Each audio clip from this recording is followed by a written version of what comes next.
कैसे हैं दोस्तों। तो दोस्तों आज हम बात करेंगे एक ऐसे जानवर के बारे में जो कि काफ़ी खतरनाक माना जाता है। और दोस्तों वह इतना खतरनाक होता है जो कि शेर, चीता और अन्य जंगली जानवरों से भिड़ जाता है।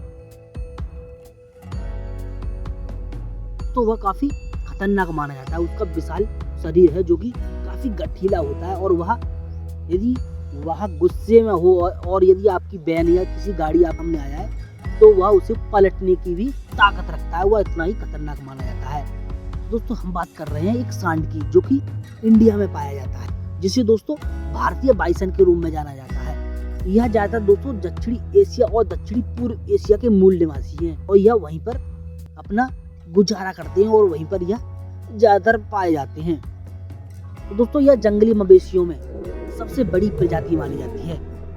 और दोस्तों यह गौर के जो पालतू रूप हैं उनकी प्रजातियों में उन्हें मिथुन कहा जाता है।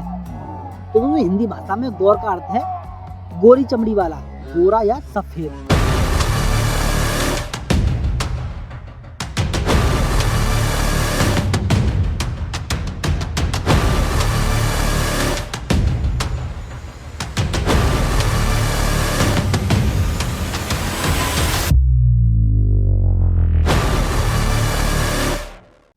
तो दोस्तों यह भारतीय बाइसन जिसे गौर कहा जाता है और यह दोस्तों जंगली मवेशियों में बोविडे परिवार की सबसे बड़ी प्रजाति मानी जाती है। और दोस्तों यह मलेशिया में गोरगो सेला डैंग के नाम से जाना जाता है, जबकि म्यांमार में उन्हें पियांग कहा जाता है। मलय प्रायद्वीप, दक्षिणी पूर्व एशिया और भारत सभी गौरों का घर माना जाता है।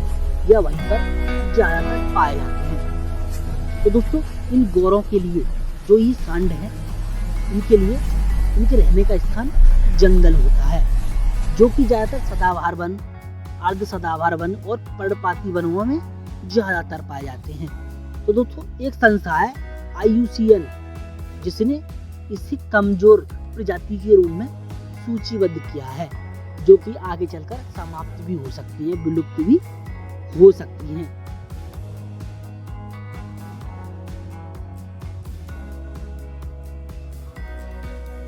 पिछले कुछ दशकों में इन सांडों की आबादी 21,000 से 24,000 के बीच आंकी गई थी, जिन्हें श्रीलंका और बांग्लादेश में दोस्तों विलुप्त घोषित कर दिया गया है। फिर भी दोस्तों भारत की जनसंख्या इसके अधिक संरक्षित वनों में स्थिर दर से बढ़ रही है, जो कि भारत के जो वन हैं वहां पर इनकी जनसंख्या बढ़ती हुई दिखाई दे रही है। और दोस्तों गौर का वैज्ञानिक नाम बॉस गौरस है। और दोस्तों यह गौर आमतौर पर 6 फीट लंबे होते हैं और उनका वजन 650 किलोग्राम से 1000 किलोग्राम तक का होता है। और बात करें दोस्तों यहीं पर नर की, जो नर सांड होता है वह 11 से 12 फीट तक का हो सकता है। और दोस्तों मादा गौर उसका आकार काफी छोटा होता है। और दोस्तों उनके पास एक मजबूत अंग, एक विशाल सिर और एक गठीला मांसल शरीर होता है, जो कि किसी भी जानवर से भिड़ने में एकदम मजबूत होता है।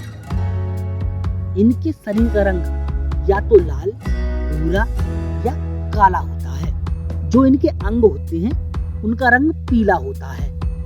और दोस्तों इनके निचले पैरों में सफेद रंग होता है, जो सफेद मोजे जैसा दिखाई देता है। जो कि हम नीचे अपने पैरों में मोजे पहन लेते हैं काले कलर के, सफेद कलर के, वह उसी तरह से दिखाई देता है। और इनका जो होता है वह सफेद कलर का होता है, जो कि मोजे जैसा दिखाई देता है। नर और मादा इन सांडों में सींग इनके घुमावदार होते हैं, जो इनके सिर के किनारे से निकलते हैं और ऊपर की ओर बढ़ते हैं। और दोस्तों इन सांडों के सींग 45 इंच तक लंबे हो सकते हैं। और इन सींगों का जो आधार होता है नीचे वाला, जो भैंसों का नीचे का की तरफ जो हिस्सा होता है वह पीला होता है, जबकि सिर उनके काले होते हैं। और दोस्तों नर सांडों के कंधों की विशेषता एक प्रमुख कुबड़ है। और दोस्तों इन सांडों की एक विशेषता यह है कि उनकी नीली आंखें त्वचा की एक उभरी हुई परत होती है, जिसे ड्यूलैब के रूप में जाना जाता है, जिसे ड्यूलेप के रूप में जाना जाता है, जो उन्हें गले से लेकर उनके अगले पैरों तक फैली होती है। बात करें दोस्तों इनके जीवन चक्र की, यह कितने साल तक जीवित रह सकते हैं और किस तरह से ये बढ़ते हैं। जंगल में गौर आमतौर पर 25 से 30 साल तक जीवित रह सकते हैं और यह दोस्तों नर झुंड में अलग अलग मादाओं से समूह कर सकते हैं। और दोस्तों यह अपने साथी को, जो इनका साथी होता है, उसको सुरक्षित करने के लिए पुरुष अक्सर दूसरे पुरुष से युद्ध करने लगते हैं, जो कि उसे सेफ्टी देते हैं और उसे सुरक्षित करते हैं। यह झड़प कभी कभी ऐसी समाप्त होती है कि यदि जब तक कोई उनसे घायल नहीं हो जाता या बुरी तरह से गिर नहीं जाता या मर नहीं जाता है, जब तक यह उसे छोड़ती है। तो दोस्तों मानव प्राणी की गर्भावस्था आमतौर पर लगभग 9 महीने तक चलती है, जिसके बाद मादा अपने बच्चों को जन्म देती है। ज़्यादातर मामलों में जब वे जन्म देती हैं तो उनके पास केवल एक ही बच्चा होता है, जिन्हें नर बैल कहा जाता है। जो छोटे होते हैं उन्हें नर बैल कहा जाता है और मादा को गाय कहा जाता है। और दोस्तों बछड़े शब्द का भी प्रयोग इनके लिए किया जाता है। और दोस्तों जब तक यह बड़े होते हैं, जब तक यह बड़े आकार में पहुंचते हैं, तब यह अपने झुंड से अलग होने लगते हैं, जबकि युवा मादा गौर जीवन भर अपनी मां के साथ रहती है। और दोस्तों यह सांड सूरज की रोशनी के दौरान ज्यादा सक्रिय होते हैं या रात में सक्रिय नहीं होते हैं। लेकिन दोस्तों यह बफर और जंगल के बाहरी इलाकों में रात में भी काफी सक्रिय हो जाते हैं। उनके आकार और शक्ति के कारण उनके पास बाघ और मगरमच्छ जैसे बहुत ही कम प्राकृतिक शिकारी हैं, जो कि उन्हें मार सकते हैं। जो ज्यादा बड़े सांड नहीं होते हैं, जो बीच के सांड होते हैं, उन्हें बाघों द्वारा मारने के साक्ष्य मिले हैं। लेकिन बहुत सी जगहों पर देखा गया है कि यदि बड़ा जो सांड होता है उसे ये बाघ और चीता मारने में बहुत ही कमजोर होते हैं, उन्हें मारने नहीं पाते हैं। हालांकि दोस्तों यह सामाजिक प्राणी है जो कि छोटे समूह में रहना पसंद करते हैं, जिन्हें झुंड कहा जाता है। और दोस्तों एक झुंड में सामान्य तौर पर 8 से 10 सांड होते हैं। तो सांडों का जो छिपते जानवर है उन्हें अपने शरीर के वजन को बनाए रखने के लिए बड़े जो मैदान होते हैं वहां पर घास खाने के लिए क्षेत्रों की आवश्यकता होती है। और दोस्तों जो नर होते हैं वह स्वतंत्र रूप से घूमते हैं और अन्य क्षेत्रों में चले जाते हैं।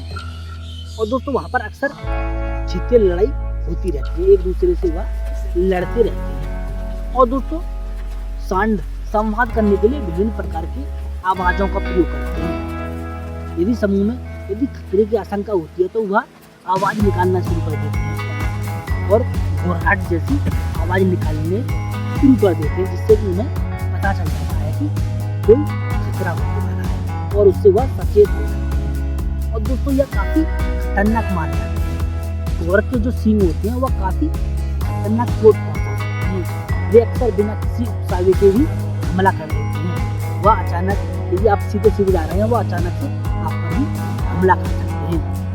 और दोस्तों जंगलों के आसपास के जो गांव होते हैं वहाँ पर इन इलाकों में इनके बीच इंसानों और सांडों के बीच संघर्ष होता रहता है।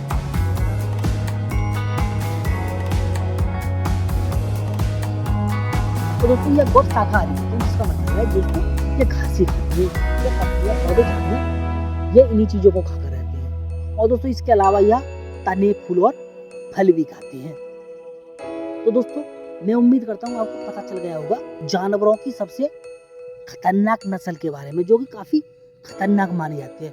इन जानवरों में बैलों की प्रजातियों में यह सबसे खतरनाक मानी जाती है। तो दोस्तों यदि आपको हमारी यह वीडियो अच्छी लगी तो वीडियो को लाइक करें और हमारे चैनल को सब्सक्राइब करें। मिलती है एक ऐसी वीडियो के साथ, जब तक के लिए